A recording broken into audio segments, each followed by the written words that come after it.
നമസ്കാരം. ഇന്നത്തെ വീഡിയോയിൽ മെയിൻലി ഡിസ്കസ് ചെയ്യാൻ പോകുന്നത് BA-SLP എന്ന് പറയുന്ന കോഴ്സിനെ കുറിച്ചിട്ടാണ്.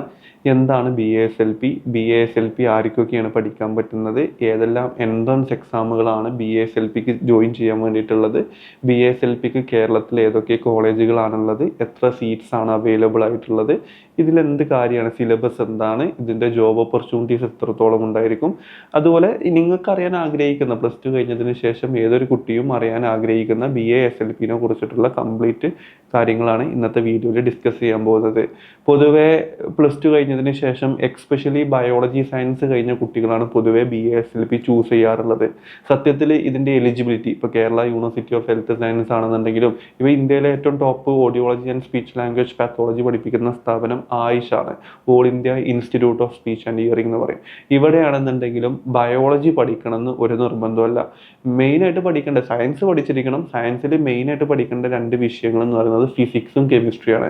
ഫിസിക്സ്, കെമിസ്ട്രി, ബയോളജിയോ, ഫിസിക്സ്, കെമിസ്ട്രി, കമ്പ്യൂട്ടർ സയൻസോ, ഫിസിക്സ്, കെമിസ്ട്രി, മാത്തമാറ്റിക്സോ, ഫിസിക്സ്, കെമിസ്ട്രി, ഇൻഫോർമേഷൻ ടെക്നോളജിയോ, അല്ലെങ്കിൽ VHSC റിലേറ്റഡ് ആയിട്ടുള്ള സബ്ജക്റ്റുകളോ, ഇങ്ങനെ ഫിസിക്സും കെമിസ്ട്രിയും അതിൻ്റെ കൂടെ സയൻസ് ഓറിയൻറ്റഡ് ആയിട്ടുള്ള ഏതെങ്കിലും ഒരു സബ്ജക്റ്റ് പഠിച്ച കുട്ടികൾക്ക് BA-SLP എന്ന് പറയുന്ന കോഴ്സ് പഠിക്കാൻ എലിജിബിൾ ആണ്. അതായത് ബയോമാത്സോ അല്ലെങ്കിൽ ബയോളജി സയൻസ് പഠിച്ച കുട്ടികൾക്ക് മാത്രമല്ലാതെ ഫിസിക്സും കെമിസ്ട്രിയും അതുമായിട്ട് അനുബന്ധപ്പെട്ട സയൻസുമായിട്ട് അനുബന്ധപ്പെട്ട ഏതെങ്കിലും ഒരു വിഷയം പഠിച്ച കുട്ടികൾക്ക് BA-SLP എന്ന് പറയുന്ന കോഴ്സ് പഠിക്കാൻ പറ്റും. ആക്ച്വലി BA-SLP എന്ന് പറയുന്ന കോഴ്സ് 4 years ആണ് ഇതിൻ്റെ ഡ്യൂറേഷൻ വരുന്നത്. 3 വർഷത്തെ പഠനം പ്ലസ് 1 വർഷത്തെ ഇന്റേൺഷിപ്പ് എന്ന് പറയുന്നത് 1 വർഷം നമ്മൾ 3 വർഷത്തെ കോഴ്സ് കഴിഞ്ഞതിന് ശേഷം 1 വർഷം നമ്മൾ പ്രാക്ടിക്കലി ട്രെയിൻ ചെയ്തെടുക്കുക. അങ്ങനെ 4 വർഷം കൊണ്ടാണ് നമ്മുടെ കോഴ്സ് കംപ്ലീറ്റ് ആവുന്നത്. BA-SLPയുടെ ജോലിനെ കുറിച്ച് സംസാരിക്കുമ്പോൾ BA-SLPക്കാർക്ക് 2 രീതിയിൽ ജോലി ചെയ്യാൻ പറ്റും. ഒന്ന് എന്ന് പറയുന്നത് ഓഡിയോളജിസ്റ്റ് ആയിട്ട് ജോലി ചെയ്യാൻ പറ്റും. 2 എന്ന് പറയുന്നത് സ്പീച്ച് ലാംഗ്വേജ് പാത്തോളജിസ്റ്റ് ആയിട്ട് ജോലി ചെയ്യാൻ പറ്റും. ഓഡിയോളജിസ്റ്റ് എന്ന് പറയുന്നത് നമ്മുടെ കേൾവിയുമായിട്ട് ബന്ധപ്പെട്ട് ഇപ്പോൾ കുട്ടികളാണെങ്കിൽ പോലും ചില ആൾക്കാർക്കൊക്കെ കേൾവി ശക്തി വളരെയധികം കുറവായിരിക്കും, ജന്മന അങ്ങനെ ആയിരിക്കും. അപ്പോൾ അവർക്ക് ട്രെയിനിങ്ങിലൂടെ അവർക്ക് ഇയറിംഗ് എബിലിറ്റി വർദ്ധിപ്പിക്കുകയും അതുപോലെ തന്നെ കേൾവി ശക്തി കുറവുള്ള ആൾക്കാർക്ക് ഇയറിംഗ് എയ്ഡുകൾ ഡിസൈൻ ചെയ്യുകയും അതിനെക്കുറിച്ചിട്ടുള്ള കംപ്ലീറ്റ് കാര്യങ്ങൾ ചെയ്തു കൊടുക്കുന്ന ഒരു പ്രൊഫഷനാണ് ഓഡിയോളജിസ്റ്റ്. ചെവിയും അതിൻ്റെ കേൾവി ശക്തിയുമായിട്ട് ബന്ധപ്പെട്ട് അതിൻ്റെ കംപ്ലീറ്റ് കാര്യങ്ങൾ ഹാൻഡിൽ ചെയ്യുന്ന പ്രൊഫഷനാണ് ഓഡിയോളജി എന്ന് പറയുന്നത്. സ്പീച്ച് ലാംഗ്വേജ് പാത്തോളജി എന്ന് പറയുന്നത് ബേസിക്കലി സംസാരശേഷി കുറവുള്ള ആൾക്കാരുണ്ടാവും. സംസാരശേഷി ഇപ്പോൾ ചെറിയ കുട്ടികളാണെന്നുണ്ടെങ്കിൽ പോലും 2, 3, 4, 5 വയസ്സായതിനു ശേഷവും ഇവർക്ക് സംസാരിക്കാൻ പ്രോപ്പറായിട്ട് പല കാര്യങ്ങളും സംസാരിക്കാനുള്ള ബുദ്ധിമുട്ട്, ചില അക്ഷരങ്ങൾ വരാനുള്ള ബുദ്ധിമുട്ട്, അല്ലെങ്കിൽ ചില വാക്കുകൾ ഉപയോഗിക്കാനുള്ള ബുദ്ധിമുട്ടൊക്കെ അനുഭവപ്പെടാറുണ്ട്. അല്ലെങ്കിൽ വിക്കുള്ള ആൾക്കാരുണ്ട്. അപ്പോൾ ഇവർക്കൊക്കെ പ്രോപ്പറായിട്ട് സയൻറ്റിഫിക്കലി ട്രെയിൻ ചെയ്ത് ഇവരുടെ സംസാരശേഷി അല്ലെങ്കിൽ സംസാരിക്കാനുള്ള എബിലിറ്റി, സ്പീച്ചിൻ്റെ എബിലിറ്റി റീഹാബിലിറ്റേറ്റ് ചെയ്ത് അവരെ നമ്മളെപ്പോലെ തന്നെ എല്ലാ കാര്യങ്ങളും ഓക്കെ ആക്കി മാറ്റുന്ന ഒരു പ്രൊഫഷനാണ് BA-SLPയുടെ പ്രൊഫഷന്. ഒന്നെങ്കിൽ നമുക്ക് ഓഡിയോളജിസ്റ്റ് ആയിട്ട് വർക്ക് ചെയ്യാം, അല്ലെങ്കിൽ സ്പീച്ച് ലാംഗ്വേജ് പാത്തോളജിസ്റ്റ് ആയിട്ട് വർക്ക് ചെയ്യാം, അല്ലെങ്കിൽ ഇത് രണ്ടും കമ്പൈൻ ചെയ്ത് വർക്ക് ചെയ്യാൻ പറ്റുന്ന ഒരു പ്രോഗ്രാമാണ് BA-SLP എന്ന് പറയുന്നത്. BA-SLPൻ്റെ മറ്റൊരു പ്രത്യേകത എന്താണെന്ന് വെച്ചാൽ നമുക്ക് ഇൻഡിപെൻഡൻ്റ് ആയിട്ട് വർക്ക് ചെയ്യാൻ പറ്റുന്ന, ഫ്രീലാൻസ് ആയിട്ടോ അല്ലെങ്കിൽ ഇൻഡിപെൻഡൻ്റ് ആയിട്ടോ ഒരു ഓൺട്രപ്രണർ മൈൻഡുള്ള കുട്ടികളാണെന്നുണ്ടെങ്കിൽ സ്വന്തമായിട്ട് ക്ലിനിക്കൊക്കെ സ്റ്റാർട്ട് ചെയ്ത് ഇൻഡിപെൻഡൻ്റ് ആയിട്ട് വർക്ക് ചെയ്യാൻ പറ്റുന്ന, പ്രാക്ടീസ് ചെയ്ത് വർക്ക് ചെയ്യാൻ പറ്റുന്ന ഒരു പ്രോഗ്രാമാണ് BA-SLP എന്ന് പറയുന്നത്. അതുപോലെ തന്നെ ഹോസ്പിറ്റൽസിൽ ജോബ് വേക്കൻസീസ് വരുന്നുണ്ട്. പിന്നെ ഏറ്റവും ഇമ്പോർട്ടൻ്റ് ആയിട്ടുള്ള കാര്യം ഇതൊരു പ്രാക്ടീസിങ് കരിയർ ആണ്. പ്രാക്ടീസിങ് കരിയർ എന്ന് പറയുന്നത് നമ്മളിപ്പോൾ MBBSഉം BDSഉം ഒക്കെ പറയുന്ന പോലെ തന്നെ നമ്മളിത് പഠിച്ചു കഴിഞ്ഞതിന് ശേഷം നമ്മുടെ ഇത് പഠിക്കുന്ന ആളുടെ അല്ലെങ്കിൽ പഠിച്ചു കഴിഞ്ഞ വ്യക്തിയുടെ സ്കില്ലും അവരുടെ എബിലിറ്റിയും അവരുടെ പ്രാക്ടിക്കൽ നോളജും എത്രത്തോളം ഇമ്പോർട്ടൻസ് അല്ലെങ്കിൽ എത്രത്തോളം ഡെവലപ്പ് ചെയ്തെടുക്കാൻ പറ്റുമോ അതിനനുസരിച്ചിട്ടുള്ള ഓപ്പർച്യൂണിറ്റീസ് കൂടുതലായിരിക്കും. അതായത് സ്കില്ല് എന്ന് പറയുന്നത് നമ്മളെ പ്രാക്ടിക്കൽ അടിസ്ഥാനത്തിലാണ്. കാരണം ഇതൊരു പ്രാക്ടീസിങ് കരിയറാണ്. നമ്മൾ ഇത് പുസ്തകത്തിൽ നിന്നും വായിച്ച് പഠിച്ച് ഒരു ഓഫീസ് ജോബ് അല്ല. നമ്മൾ ഒരു പേഷ്യൻറ്റിനെ ട്രെയിൻ ചെയ്ത് അവരുടെ പ്രോബ്ലംസ് മനസ്സിലാക്കി അവരെ ട്രെയിൻ ചെയ്ത് അവരെ ഡെവലപ്പ് ചെയ്ത് അവരെ റീഹാബിലിറ്റേറ്റ് ചെയ്യേണ്ട ഒരു കോഴ്സാണത്, അല്ലെങ്കിൽ അങ്ങനത്തെ ഒരു ജോബാണത്.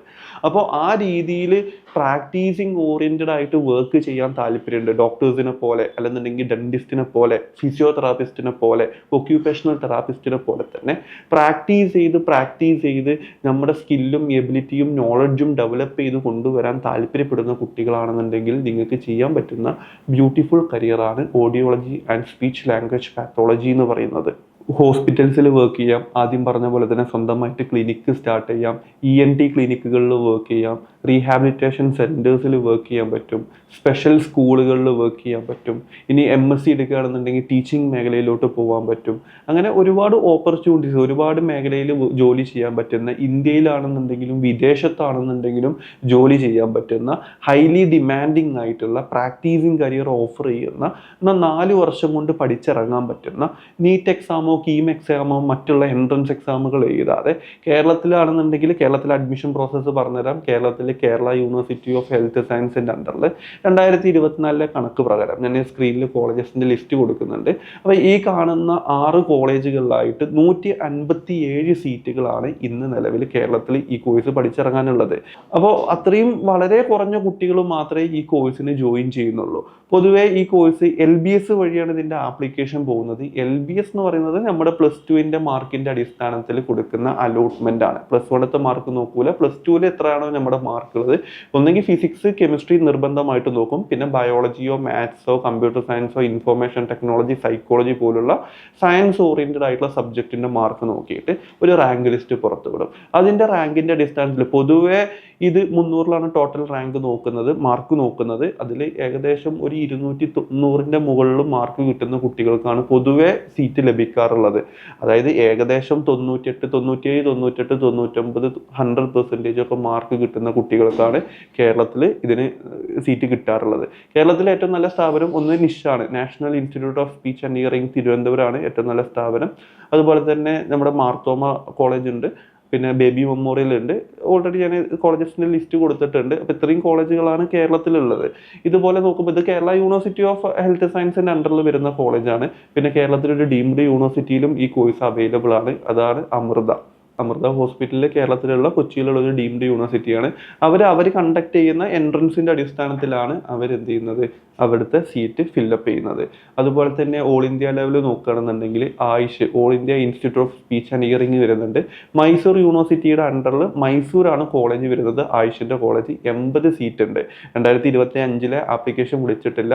നിങ്ങളുടെ +1 +2 സിലബസിൻ്റെ അടിസ്ഥാനത്തിൽ അവർ കണ്ടക്ട് ചെയ്യുന്ന എൻട്രൻസിൻ്റെ അടിസ്ഥാനത്തിലാണ് ആയുഷിൽ സീറ്റ് എടുക്കുന്നത്. അതിൽ 40 സീറ്റ് ജനറൽ കാറ്റഗറിക്കുള്ള സീറ്റാണ്. അപ്പോൾ അതും ഒരു ഗോൾഡൻ ഓപ്പർച്യൂണിറ്റിയാണ്.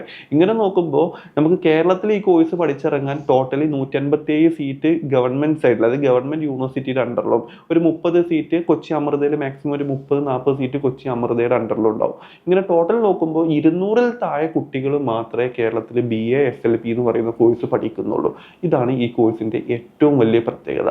വളരെ കുറഞ്ഞ ലിമിറ്റഡ് ആയിട്ടുള്ള സീറ്റുകൾ മാത്രമേ നാട്ടിലുള്ളൂ. പഠിച്ചിറങ്ങുന്ന എല്ലാ കുട്ടികൾക്കും നല്ല പ്ലേസ്മെന്റും കിട്ടുന്നുണ്ട്, നല്ല ജോലിയിലോട്ട് എത്താനും പറ്റുന്നുണ്ട്. അത് അവരുടെ സ്കില്ലിന്റെ അടിസ്ഥാനത്തിലാണ്. ഇതൊരു പ്രാക്ടീസിങ് കരിയറാണ്. പഠിക്കുന്ന കുട്ടികൾക്ക് വ്യക്തിപരമായിട്ട് ഇതിൽ എത്രത്തോളം ഹൈ ലെവലിലോട്ട് എത്താൻ പറ്റുന്നുണ്ട്, അതിന്റെ അടിസ്ഥാനത്തിൽ നല്ല ജോബും നല്ല സാലറിയിലോട്ടും എത്താൻ പറ്റുന്ന ഒരു ബ്യൂട്ടിഫുൾ കരിയർ ഓഫർ ചെയ്യുന്ന ഒരു പ്രോഗ്രാം തന്നെയാണ് BA SLP എന്ന് പറയുന്നത്. അതുപോലെ തന്നെ ഈ കോഴ്സ് പഠിക്കുമ്പോൾ ശ്രദ്ധിക്കേണ്ട ഒരുപാട് കാര്യങ്ങളുണ്ട്. ഒന്നാമത്തെ കാര്യം എന്ന് പറയുന്നത്, നമ്മൾ പഠിക്കാൻ പോകുന്ന കോളേജ്, ഇപ്പം കേരളത്തിൽ ഈ കോഴ്സ് പല കുട്ടികൾക്കും കിട്ടണം എന്നില്ല. മാർക്ക് ഉണ്ടെങ്കിൽ തന്നെ കേരളത്തിൽ കിട്ടത്തുള്ളൂ. ഇനി ഇൻ കേസ് കേരളത്തിൽ കിട്ടിയിട്ടില്ല എന്നുണ്ടെങ്കിൽ പിന്നെ കേരളത്തിന് പുറത്ത് പല കുട്ടികളും പോയി പഠിക്കാറുണ്ട്. പല കുട്ടികളും അപ്രൂവൽ ഇല്ലാത്ത കോളേജുകളിൽ പഠിച്ചിട്ട് നിർത്തി വരാറുമുണ്ട്. പല കുട്ടികളും ഞങ്ങളെ കോൺടാക്ട് ചെയ്യാറുണ്ട്.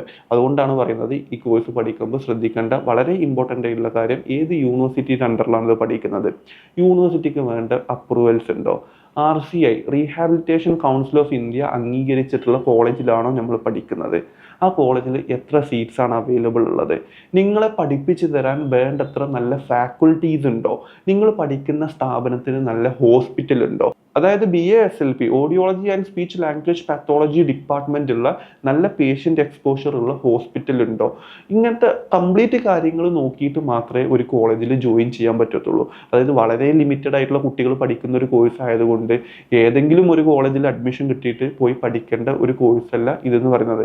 പിന്നെ ഇത് പ്രൈവറ്റ് ആയിട്ട് പഠിക്കുമ്പോൾ മറ്റുള്ള കോഴ്സുകളെ പോലെയല്ല, ഇത് അത്യാവശ്യം നല്ല ഫീസ് വരുന്നുണ്ട്. ആവറേജ് ഇതിന് ഫീസ് വരുന്നത് ഒരു 7 ലക്ഷം രൂപ മുതൽ 15 ലക്ഷം രൂപ വരെ വരുന്ന കോളേജസ് ഇന്ന് നമ്മുടെ ഇന്ത്യയിൽ അവൈലബിൾ ആണ്. അപ്പോൾ ഇന്ത്യയിലെ ഏറ്റവും ടോപ്പ് പ്രീമിയം കോളേജസ് നോക്കുമ്പോൾ ഒന്ന് JSS college of speech and hearing Mysore, ഇന്ത്യയിലെ ഏറ്റവും ടോപ്പ് യൂണിവേഴ്സിറ്റി കോളേജാണ്. JSS, SRM, father Muller's, Manipal, Kochi Amrita ഒരു പ്രൈവറ്റ് ഡീംഡ് യൂണിവേഴ്സിറ്റിയാണ്, Ramachandra, NIT, AJ medical college, ഇതുപോലെ ഒരുപാട് കോളേജുകളുണ്ട് BASLP തമിഴ്നാട്ടിലും കർണാടകത്തിലും പഠിക്കാൻ. അപ്പോൾ ഇതുപോലത്തെ കോളേജുകളിലെ അഡ്മിഷൻ പ്രോസസ്സിനെ കുറിച്ചിട്ടും മാനേജ്മെന്റ് സീറ്റുകളിലോട്ടുള്ള അഡ്മിഷൻ ഗൈഡൻസിന് വേണ്ടിയിട്ടും നിങ്ങൾക്ക് ഞങ്ങളായിട്ട് കോൺടാക്ട് ചെയ്യാം. അതിൻ്റെ കംപ്ലീറ്റ് ഗൈഡൻസ് ഞങ്ങൾ നിങ്ങൾക്ക് ചെയ്തു തരുന്നതായിരിക്കും. അപ്പോൾ പഠിക്കുന്ന കോളേജ് വാലിഡ് ആയിട്ടുള്ള ബെസ്റ്റ് കോളേജ് ആയിരിക്കണം, പേഷ്യൻ്റ് എക്സ്പോഷർ ഉണ്ടാവണം. പേഷ്യൻ്റ് എക്സ്പോഷർ ഉണ്ടെങ്കിലേ നിങ്ങൾക്ക് ഈ പ്രാക്ടീസിങ് കരിയർ പ്രാക്ടീസ് ചെയ്തിട്ട് പഠിക്കാൻ പറ്റത്തുള്ളൂ. ഇത് പുസ്തകത്തിൽ നിന്ന് മാത്രം പഠിക്കേണ്ട ഒരു കോഴ്സ് അല്ല BASLP എന്ന് പറയുന്നത്. അടുത്തത് സിലബസിന്റെ കാര്യത്തിലോട്ട് വരുമ്പോൾ ഹ്യൂമൻ അനാട്ടമി ഉണ്ട്, ഫിസിയോളജി ഉണ്ട്, മൈക്രോബയോളജി ഉണ്ട്, ബയോകെമിസ്ട്രി, അതുപോലെ തന്നെ ഹ്യൂമൻ കമ്മ്യൂണിക്കേഷന്റെ ഇൻട്രൊഡക്ഷൻ, സ്പീച്ച് ലാംഗ്വേജ് ഡെവലപ്മെന്റും അതിന്റെ ഡിസോർഡേഴ്സും, hearing science, medical science related to speech and hearing, psychology related to speech and hearing. ഇത് സ്പീച്ച് ആൻഡ് ഹിയറിംഗിന്റെ ക്ലിനിക്സ് ഫസ്റ്റ് ഇയർ മുതൽ തന്നെ നിങ്ങൾക്ക് ക്ലിനിക്കൽസ് സ്റ്റാർട്ട് ചെയ്യും. Phonological disorders, diagnostics of audiology, paediatric audiology, അതുപോലെ തന്നെ fluency and its disorders, neurogenetic language disorders, motor speech disorders, rehabilitative audiology, noise measurement, hearing conservation, clinical in speech language pathology, clinical in സ്പീച്ചിലും അതുപോലെ തന്നെ ഹിയറിംഗിലും clinical.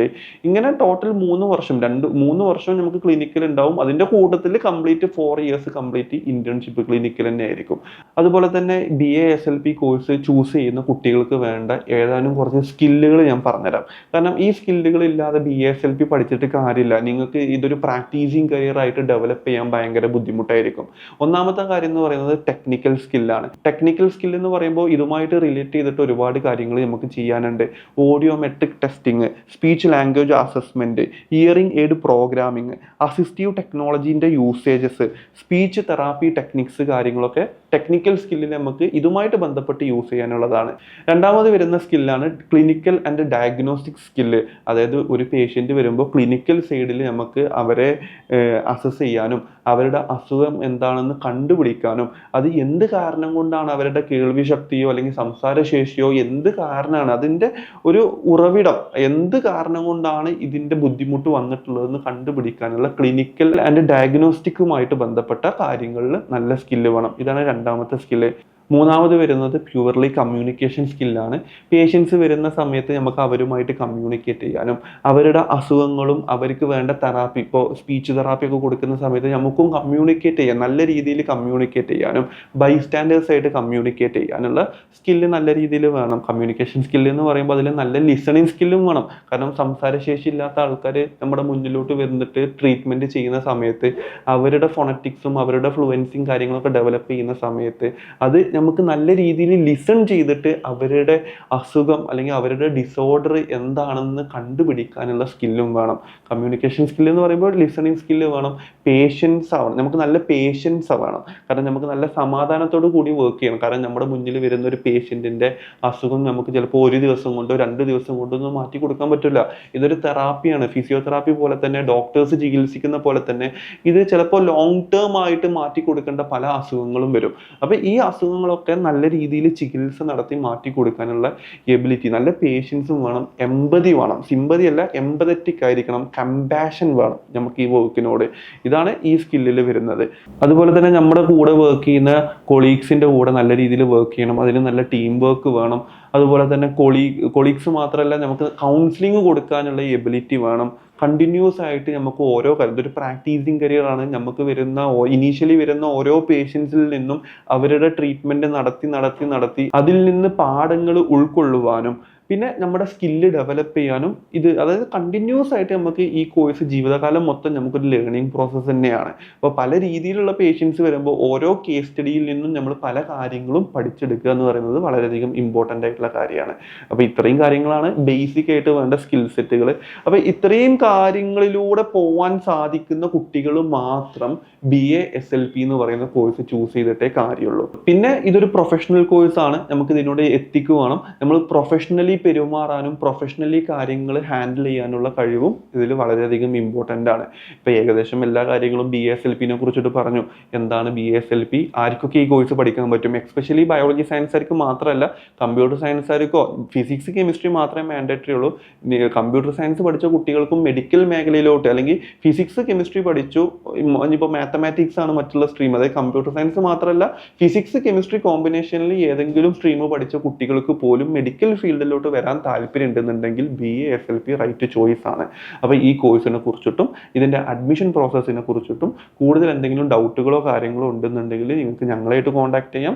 വീഡിയോയുടെ താഴെ Google form കൊടുത്തിട്ടുണ്ട്.